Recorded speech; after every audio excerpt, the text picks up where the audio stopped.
Buenas noches a toda la teleaudiencia de Ventanas Culturales BD. En esta noche tenemos la presencia inminente de uno de los pensadores y educadores en el ámbito de la filosofía de mayor peso y renombre en la República Dominicana del presente. Se trata del doctor Julio Minaya.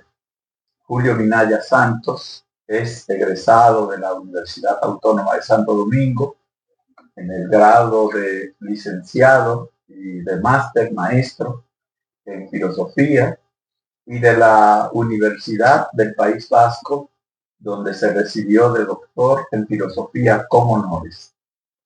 Muy buenas noches, profesor Julio Minaya.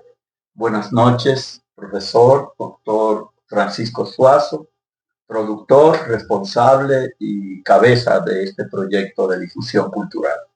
Bueno, buenas noches, Julio. La verdad que para mí es un gran placer estar entre dos glorias de la educación en el ámbito de la filosofía, dos maestros que para mí han sido referencia. A Alejandro desde hace 30 años, cuando conocí, más de 30 años, cuando estaba en los afanes de conquistar a la que hoy es mi esposa, a Gisela Romero. Y a Julio, pues entonces, a través de Alejandro, también lo conocí en la universidad, porque dado el hecho de que mi esposa es del área de humanidades también, pues coincidíamos en el salón de profesores y allí entonces comenzamos este intercambio de amistad. Pero de verdad que para mí es una gran satisfacción. Y me gustaría, Julio, porque Alejandro solamente dio los datos generales, me gustaría saber de dónde viene Julio. ¿Cómo llega Julio al mundo de la filosofía? Bueno, si nos remontamos, primero agradecer esta participación, esta intervención en esta especie de, ustedes le llaman ventana cultural, pero esto es una puerta a la cultura, ¿verdad? Y una apuesta a la cultura dominicana, de tal forma que me siento regocijado por ser parte de este proyecto, que me hayan tomado en cuenta. Cualquier proyecto que nace de mente como la de Francisco Suazo y que tiene que ver también con esa cabeza de la filosofía dominicana bien organizada, que es la de mi compañero, ¿verdad? Amigo y hermano Alejandro Arbelo, pues tiene que ser algo promisorio y muy importante. Remontándonos, si se quiere, a mis orígenes, yo vengo de un campo del nordeste, San Francisco de Macorís, Nagua. Entonces, yo hice mis estudios de licenciatura en mi escuela de filosofía de la Universidad Autónoma de Santo Domingo. Previo a eso, estudié en el Seminario Santo Tomás de Aquino 3 años de filosofía. Y bueno, pues en mi andar le agradezco mucho a la Escuela de Filosofía porque me ha permitido, yo digo que es una especie de aborto de la sociedad, en el sentido de que un muchacho de un campo de San Francisco de Macorís, de la provincia de Duarte, venga aquí a Santo Domingo a estudiar en la Universidad Autónoma de Santo Domingo y entonces de buenas a primeras se encuentra con Lucitaria Martínez, ¿verdad? Con Andrés Paniagua, Jesús Tellería, Van Ñañi, Andrés Avelino Hijo, ¿verdad? Pedro Mir, que me dio estética. Es decir, que eso solamente lo explica una institución como la Universidad Autónoma de Santo Domingo, que la consideran la niveladora social por excelencia de nuestro país. Interesante la alusión que hace el profesor, porque acontece que desde hace ya alrededor de un cuarto de siglo tenemos una extensión de la Universidad Autónoma en San Juan de la Maguana, que está a pocos metros del cercado, digamos, a pocos kilómetros del cercado. Y decía el profesor Julio Minaya que él también estudió en el seminario. Y me gustaría preguntarle si es que hay alguna relación entre la educación de los seminarios, la filosofía, porque la gente tiende a pensar como que filosofía y religión se excluyen, como que son saberes adversos. Y es un error, es un error. Primero habría que decir que tanto la filosofía como la religión son sectores de la cultura, son bloques de la cultura, zonas, y entonces pues tienen en común, si se quiere, que elevan al ser humano hacia lo trascendente, de alguna manera, en la búsqueda, si se quiere, de lo absoluto, de lo invisible, de lo que de alguna manera sería como lo fundante de todo lo que existe, ¿no? Y entonces lo que ocurre es que la religión lo hace desde la fe, desde la creencia, y hay unos dogmas, y la filosofía lo hace desde la razón, ¿verdad? Y no hay unos dogmas, es un, vamos a decir, un conjunto de veneros abiertos a todas las posibilidades del pensamiento, ¿verdad? Y eso entonces yo tuve ambas experiencias, la experiencia del religioso que está preparándose para ser sacerdote, por razones varias que no vienen al caso. Yo descubrí que aquello no era lo mío, y siendo coherente y auténtico, ¿verdad? Con mi propio pensamiento y mi actual. Entonces salí del seminario, pero allí estudié filosofía.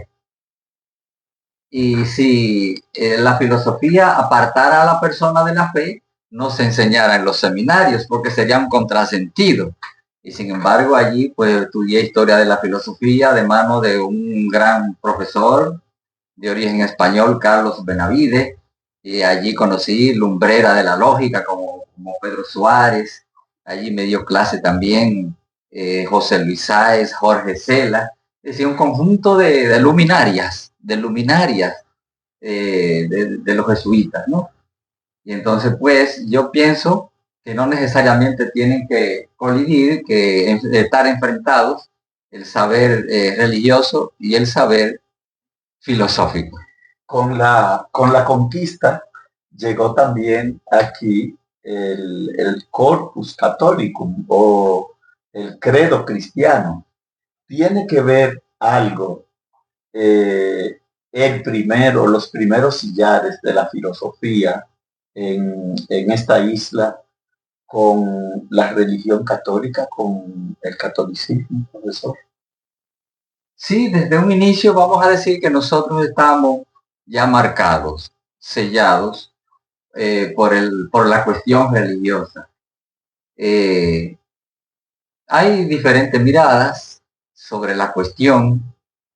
Los que plantean que, por ejemplo, la conquista y colonización fue una maldición que trajo todo lo peor que se ha podido imaginar o hacer en el mundo, ¿verdad? Pero también habría una mirada en el otro extremo que dice que es la bendición más grande, ¿no? Que fue lo mejor que nos pudo pasar. Entonces, habría que ver las luces y las sombras. Algunos plantean, como Juan Bautista Alberdi, un filósofo argentino, que nosotros debiéramos perjurar del idioma español, de la lengua española, no hablarla porque es un idioma de una cultura atrasada, de una cultura que no nos aporta nada para el desarrollo de nuestros países, que todo lo español lo que evoca es atraso, ¿verdad? Y entonces que la lengua también es portadora de esas ideas y de esas tradiciones malsanas, de esos hábitos que lo que había que hacer era quitárselo de encima, ¿no? Pero los pueblos no son culpables de lo que pasó hace varios siglos, sino que eso hay que asumirlo con sentido crítico para ver qué en ese proceso se dejó como legado que pueda ser útil, ¿verdad? Todo aquello que no pueda ser útil, que vaya en desmedro de nuestros propios ser, ¿verdad? De lo que somos y de lo que quisiéramos ser también. Entonces todo eso pues lo vamos considerando, como decía Pedro Francisco Bono, taras que heredamos de los españoles, porque hay taras, ¿cómo no decirlo? Como dice el mismo Pedro Francisco Bono, España trajo también la Inquisición. Trajo la Inquisición, pues trajo, ¿qué más trajo aquí? A este suelo nuestro trajo una especie de etnocidio, que eso no hay que taparlo tampoco, ¿verdad? Porque desaparece toda una raza, ¿verdad? Pero lo que habría que ver también, si fue eso solamente u otra cosa, ¿no? Entonces deberíamos mirar al pasado con ojos críticos para sacar de aquello todo lo que nos pueda servir para echar hacia adelante, pero todo aquello que no nos permita echar hacia adelante, ¿verdad? Entonces tenemos que echarlo por la borda, porque también tenemos que usar la inteligencia, ¿verdad? Para hacer lo que nos corresponde hacer en el momento histórico en que vivimos, ¿no? Maestro, yo lo escucho y pienso, dentro del legado que dejó España, cuando vemos el mundo geopolítico actualmente y damos una mirada hacia atrás, podríamos decir que la época moderna inicia, la medición de la época moderna considera en el año 1492 la llegada de los españoles a Santo Domingo como el inicio de la época moderna, por lo menos en la parte del derecho comercial que uno enseña. A los jóvenes uno le dice, bueno, la época moderna del comercio inicia a partir de 1492 con la llegada de los españoles a Santo Domingo. Pero los españoles, no solamente con ellos se inicia la época moderna, sino que ellos no solamente trajeron la religión, también trajeron las instituciones.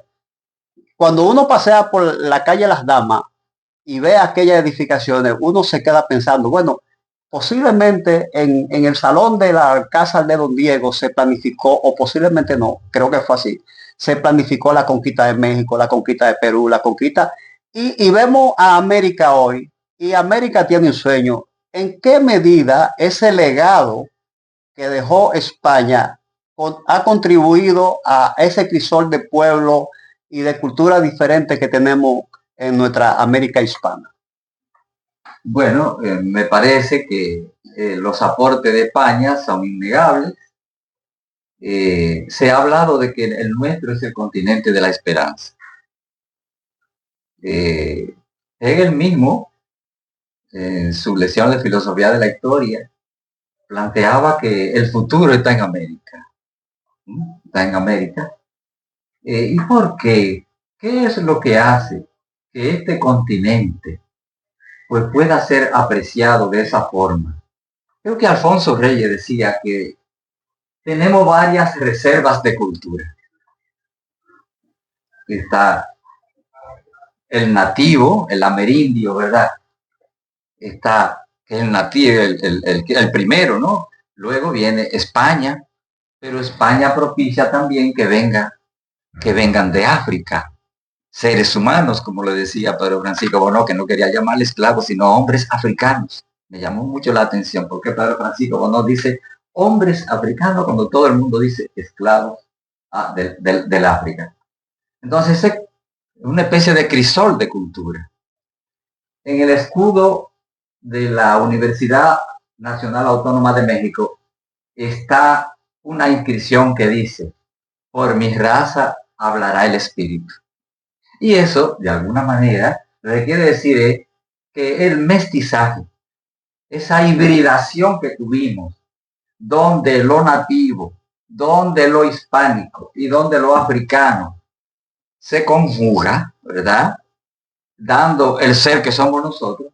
Eso es lo que quiere decir entonces que hay una riqueza enorme, varias reservas de cultura, que ciertamente que hubo choques y todo eso, pero que también ha habido una hibridación, una fusión, y eso ha dado como resultado lo que somos nosotros. Visto lo planteado, profesor Julio Minaya, acerca de ese crisol de que usted nos habla, de esa herencia, de esa preeminencia del idioma como elemento dinámico de la cultura, la gente se suele preguntar con frecuencia que para qué sirve la filosofía. Nos gustaría que en el próximo segmento usted nos dice si la filosofía sirve o no sirve, por ejemplo, para los jóvenes, los habitantes de esta región, si sirve para algo o si no tiene que servir necesariamente para algo. Bien, ayer y hoy la filosofía es un sector de la cultura, un tipo de conocimiento, un tipo de saber muy importante para la humanidad. Y eso se puede como argumentar de diferentes maneras. Apelemos a la historia primero. En nuestra historia, por ejemplo, que inicia con la conquista y la colonización de América, había un movimiento que iba como en contra de todo lo que se había planteado en la Edad Media. La Edad Media es un periodo donde se plantea que el elemento religioso era fundamental y que una característica de la cultura y el pensamiento de esa época fue el teocentrismo. Bueno, el teocentrismo obedece de alguna manera a que en la Edad Media Santo Tomás de Aquino y anteriormente los padres de la Iglesia pues habían creado dos vertientes del pensamiento, una llamada la patrística y otra la escolástica. La escolástica, donde Santo Tomás de Aquino juega un papel muy importante, tuvo que ver con lo que se hizo aquí en América a partir de 1492. Es innegable que la escolástica suministró una política, una ideología, una cosmovisión, una visión de la persona, ¿verdad? De todo lo que tiene que ver con el poder, la escolástica. Entonces la escolástica está presente en ese momento, está en la mente de los que llegan aquí. Pero no solamente la escolástica, sino que hay una reacción a ese teocentrismo escolástico, a esa visión teocéntrica. Durante el Renacimiento brota entonces, surge el humanismo. El humanismo es otra manera de ver el mundo, es otra manera de ver la política, es otra manera de ver la ideología, de ver la historia, de ver la moral. ¿Por qué? Porque ya quiere salirse de esos moldes y de esos dogmas que en la Edad Media predominaban.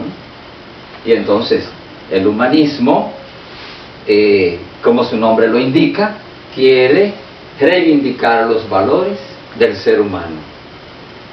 Si antes entonces había teocentrismo en la Edad Media, con el humanismo estamos hablando de antropocentrismo, antropo, ¿verdad? Todo como centrado en el ser humano. Pero hay que decir que los pensadores humanistas no es que se convierten en ateos, siguen siendo cristianos, pero ven la realidad de otra manera, ven la política de otra manera, ven al ser humano de otra manera, ven los pueblos y sus derechos de otra manera.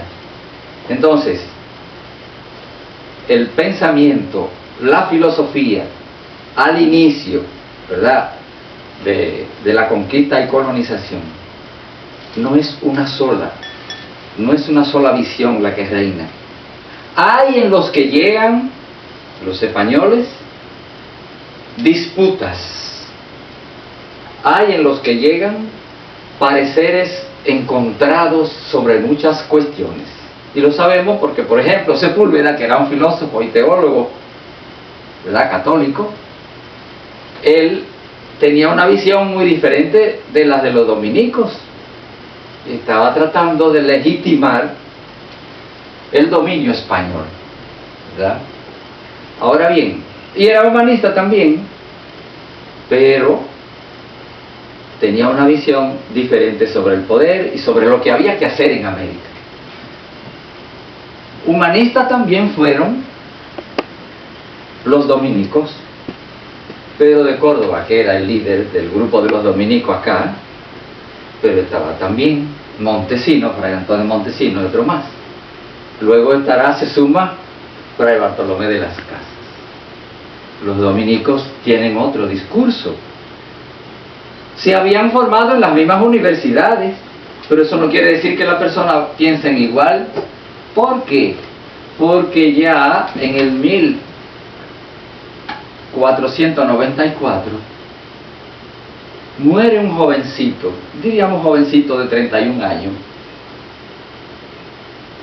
llamado Giovanni Pico de la Mirandola. Esos escritos, porque él, bueno, en el 1511 hacía 17 años que había muerto, Pico de la Mirandola, hizo un gran servicio a la humanidad occidental, vamos a decir, pero pudiéramos decir también que universal. ¿Por qué? Porque escribió 900 tesis, 13 de las cuales fueron consideradas herejes. Por eso fue apresado y bueno, que vivió poco tiempo, no porque él se quitó la vida ni una enfermedad, sino por envenenamiento de arsénico, ¿no? Lo que quiero plantear es que este joven, que murió muy joven, prematuramente, escribió un libro interesantísimo donde habían 900 tesis, pero a ese libro le puso una introducción sumamente llamativa que tituló Discurso de la dignidad del hombre. Le llaman Carta de la dignidad humana. Son breves páginas, pero no por ser breve dejan de ser tan, ¿verdad?, incisiva, porque lo que vienen a hacer es a plantear tres grandes ideales que yo me tomé la libertad de plantearlo aquí, de registrarlo aquí. Primero, estoy diciendo que él murió, que cuando en el 1511 del Sermón de Montesino, Pico de la Mirandola hacía 17 años que había muerto, muere en el 1494. Pero ¿cuáles son los tres grandes ideales de ese italiano que murió siendo dominico? Al final quiso ser dominico. Dice el primero: el derecho inalienable a la discrepancia. Bueno, ya eso dice mucho, ¿no? Es decir, el choque de ideas es necesario.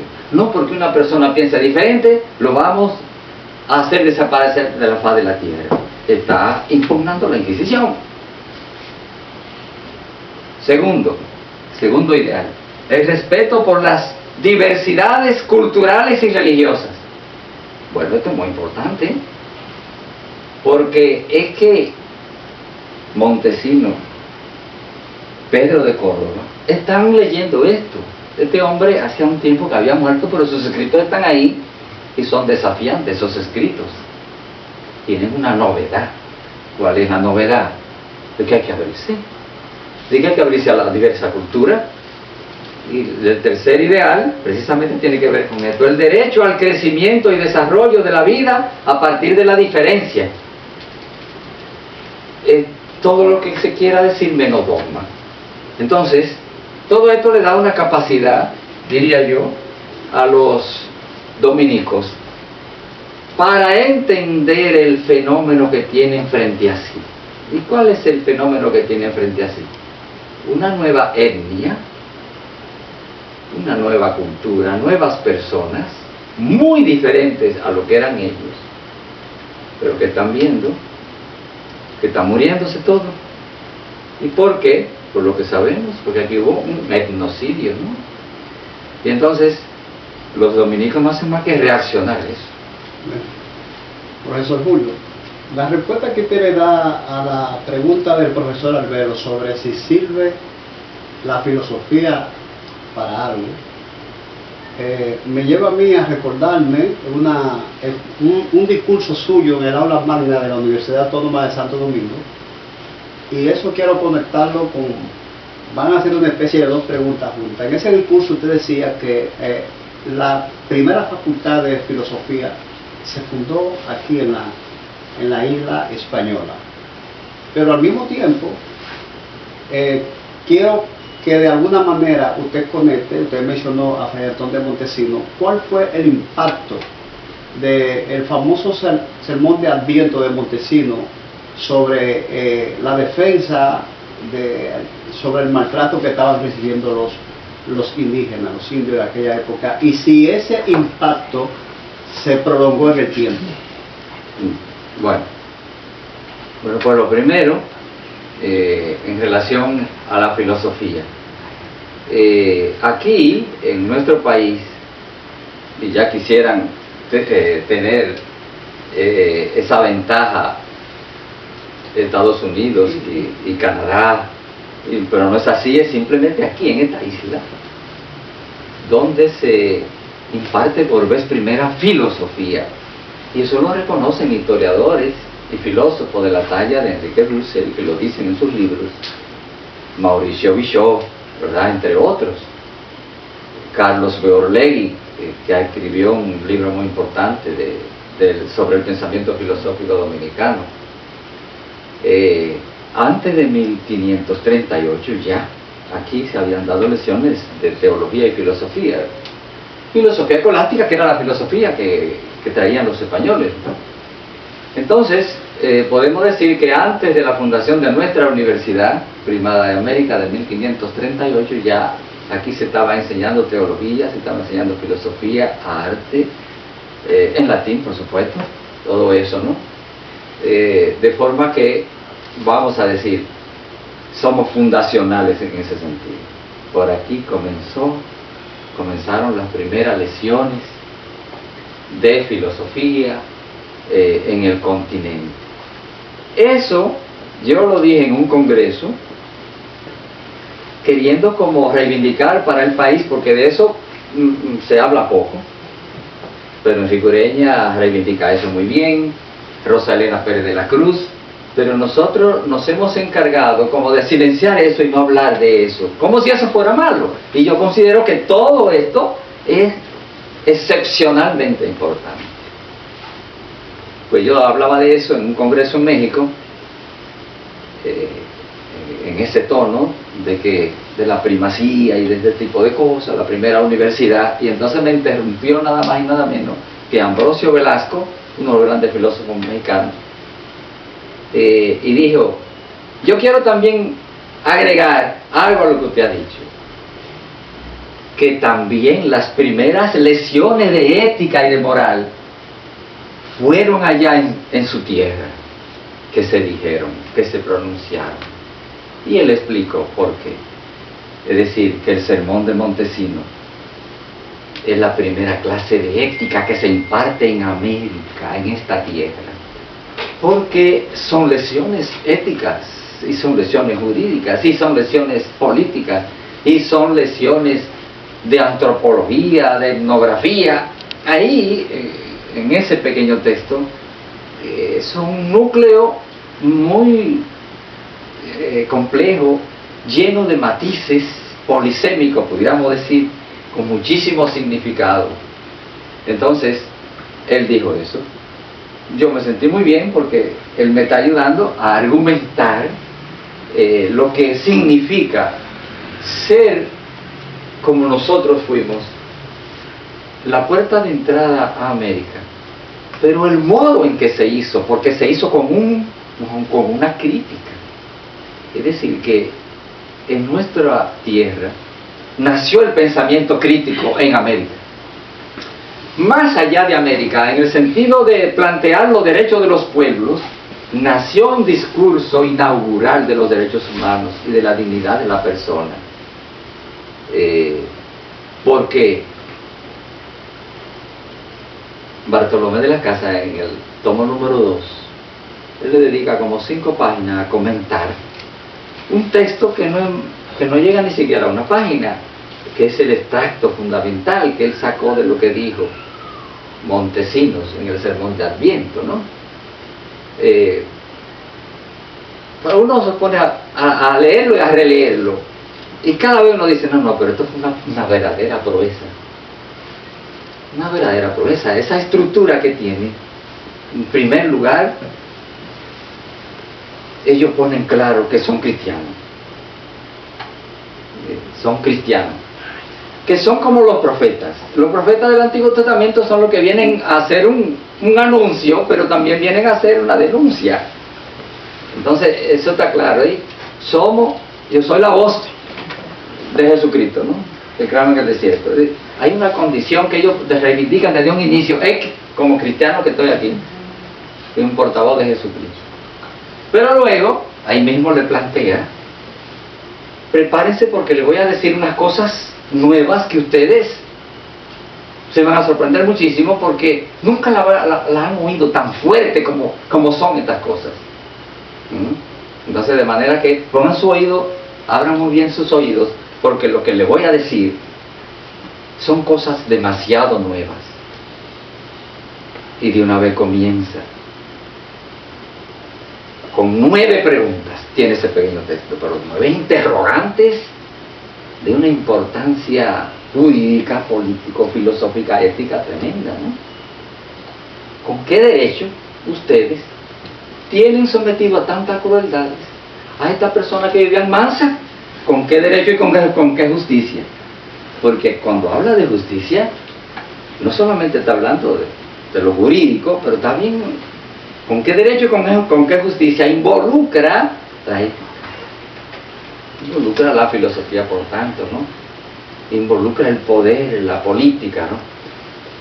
9 preguntas que nosotros debiéramos pensarla de cara a nuestra realidad. Porque uno pudiera decir, ¿con qué derecho nuestro gobierno se pone de espalda a la juventud? Una juventud que uno va a un barrio y esos barrios no fueron concebidos ni siquiera para canchas deportivas. Esos barrios fueron concebidos para la droga, para el alcohol y para que la juventud nuestra se pierda. Pero ¿con qué derecho nosotros entonces mantenemos una situación tan tétrica, trágica, a una juventud que se nos pierde? ¿Que se nos pierde? ¿Con qué derecho nosotros, los dominicanos, pero sobre todo los que están en el poder, permiten que nuestra gente, pobres muchos de ellos, se aventuran a la mar? ¿Por qué no se le crean condiciones para que puedan vivir aquí con cierta decencia y no se vayan? Por supuesto, que con qué derecho permiten que el país nuestro se nos llene de personas ilegales. Pero lo hacen porque como ilegales son, le van a pagar lo que le da la gana a los empleadores. Y se habla de un 100 y de un 80, ¿verdad? De que proteger la mano de obra, de 80-20, ¿no? Pero ¿con qué derecho se permite eso? Yo estuve en Costa Rica y estuve hablando con nicaragüenses. Y ese nicaragüense me dice, me dieron 6 meses primero para estar aquí en Costa Rica. Desde Nicaragua que viene un inmigrante. Yo hice bien mi trabajo. Me lo prolongaron por 1 año. Yo hice bien mi trabajo como técnico y me prolongaron eso por 2 años. Y llevo 6 años y tengo mis hijos aquí estudiando. Hoy un colador no entra el que quiere, el que puede, porque hay leyes y hay una clase, un gobernante, y hay una burguesía con conciencia patriótica que no está dispuesta a embargar un futuro ni a crear un problema serio a este país, necesariamente pudiendo evitarse, ¿no? Pero ¿con qué derecho se hace eso? Entonces, nuestro político tiene que revisarse, porque eso que Antón de Montesino dijo en el 1511, que no lo dijo por él, sino por su comunidad, porque era un grupo, eso hay que traerlo a este tiempo, porque no estaríamos de nada si eso lo leemos solamente como que fue algo que ocurrió y que nos podemos desentender de eso. Ese acontecimiento fue, según Enrique Dussel, el antecedente de la filosofía de la liberación. La filosofía de la liberación que él y otros más se empeñaron en conformar, en crear, implicó hacer una revisión crítica de nuestra historia. Comenzaron por allá, por donde tenían que comenzar, y vieron que ese documento del Sermón de Montesino es el inicio, es el primer Picasso de la filosofía de la liberación. Así se entiende, profesor, que usted hace respecto al tema de la migración o de la inmigración? Bueno, retornamos, profesor Julio, con la pregunta que había dejado en el aire el profesor Alejandro Albelo sobre la crítica que hacíamos al proceso de migración. ¿Qué dirán sobre todo este pronunciamiento que te ha hecho sobre el marco legal, el proceso migratorio y todo eso? Sí. Bueno, lo primero que habría que plantear es que hay que preguntarse, mejor dicho, si tenemos un marco legal y si ese marco legal es efectivo, es decir, en la vida práctica se cumple. Porque es el gran mal de nuestro país, que tenemos muchas leyes. Pero esas leyes es como si no existieran. Pero eso lo vemos en el tránsito, eso lo vemos en... Es decir, porque nosotros somos un Estado, bueno, no voy a decir fallido, pero somos un Estado semicolonial. Nosotros no hemos llegado todavía a tener un Estado moderno. Eso se ve en muchas cosas. Por ejemplo, el presidente de la República es una especie de monarca. Todo está en su mano.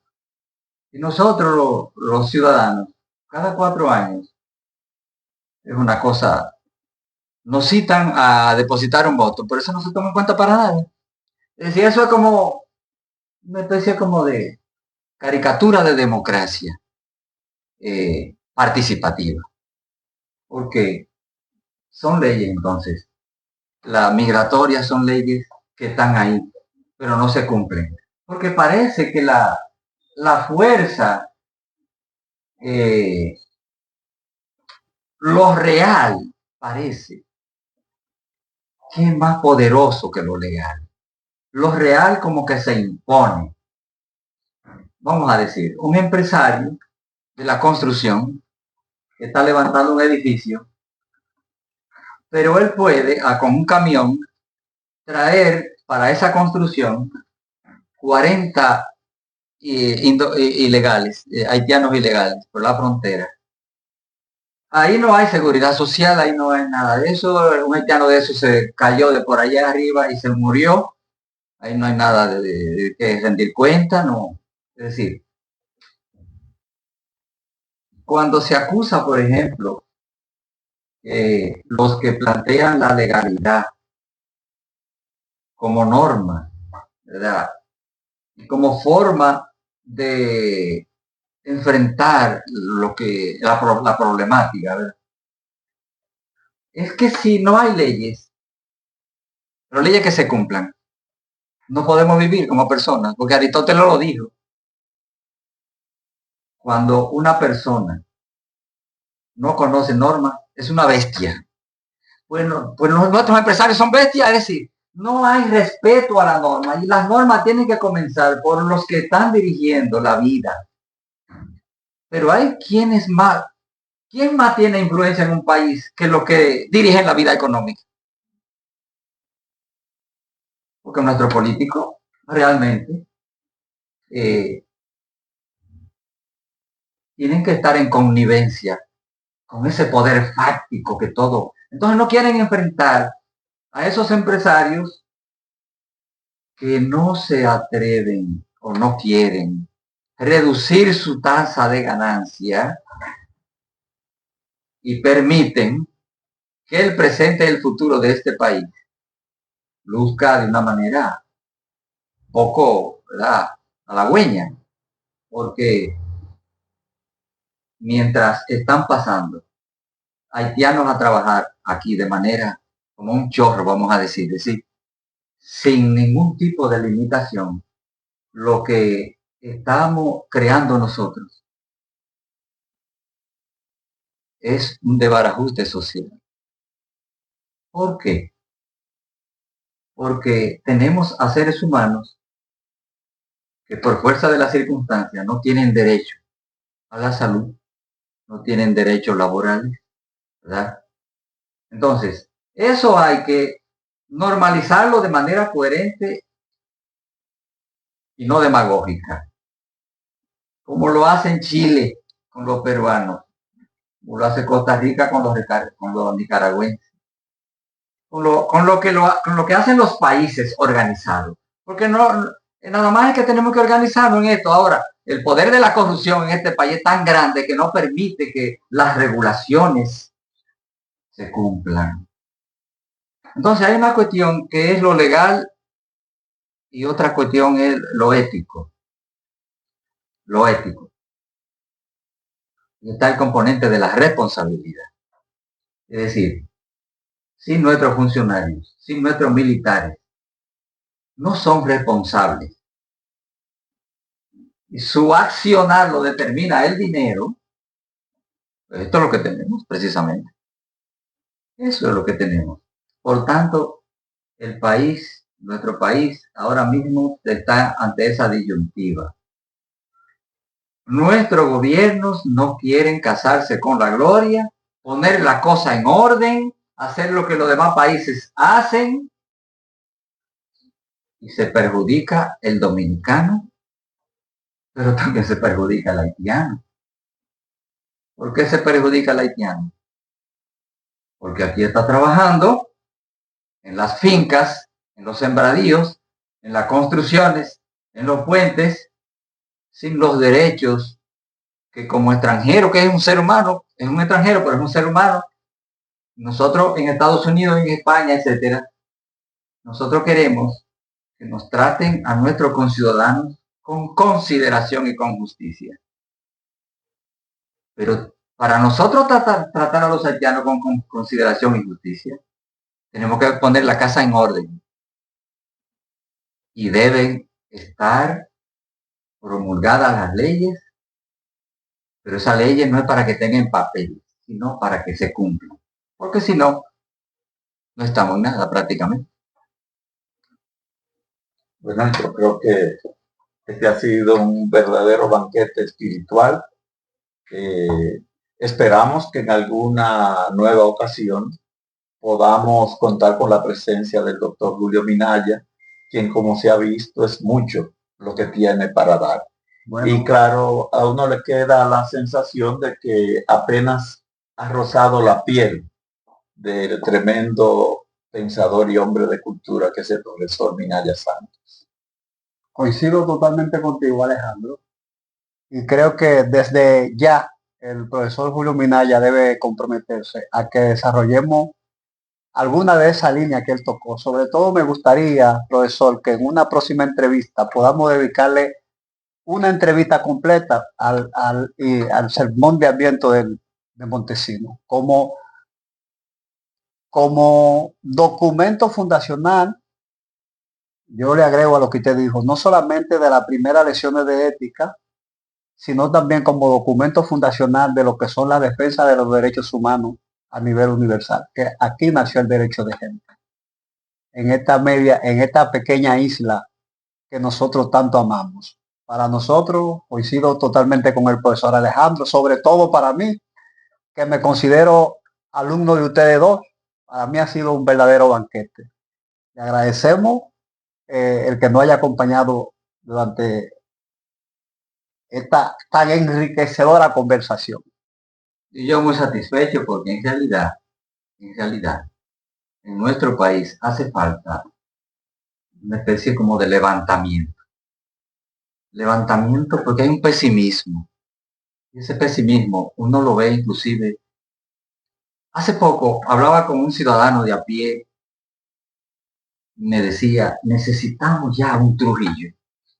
Porque lo que queremos es orden. Estamos cansados. Porque antes había un dictador, y ahora hay muchísimo en la calle. Y usted llega a un sitio y no se pare ahí. Y usted tiene que pagarme 150 pesos, si no, sí, váyase.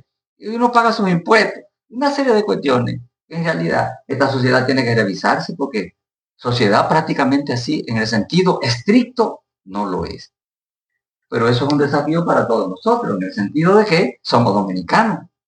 Y aquí quisiéramos tener, nuestros hijos lo tenemos, nuestros nietos y nuestros bisnietos, y nosotros quisiéramos que este país sea precisamente, pero no el paraíso soñado, pero por lo menos que la persona se sienta aquí, con deseo de estar aquí, que ame este país, porque es real y efectivamente estamos no nos damos como el valor que nosotros tenemos. Cuando uno mira la historia de este país, cuando uno se retrotrae y ve la hazaña de los dominicos,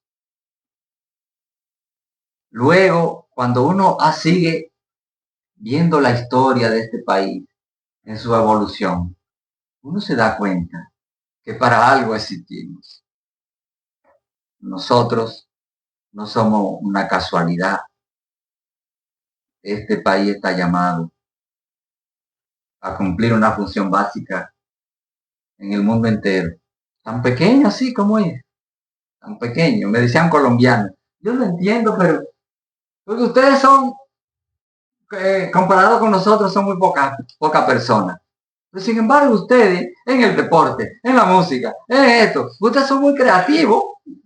Es decir, él se sorprende como que de aquí salga un Juan Luis Guerra, que hablaba de las muchachas del voleibol, que somos una potencia, La reina de América, una potencia en el mundo, y una serie de cuestiones. Él dice, ustedes tienen algo especial, me voy a dedicar a estudiarlo. Bueno, pues parece que sí que tenemos algo especial, porque lo que ha pasado en nuestra historia es para que esto no exista. Y sin embargo existimos. bueno, profesor, Muchísimas gracias, profesor. Siempre, gracias a ustedes. un placer.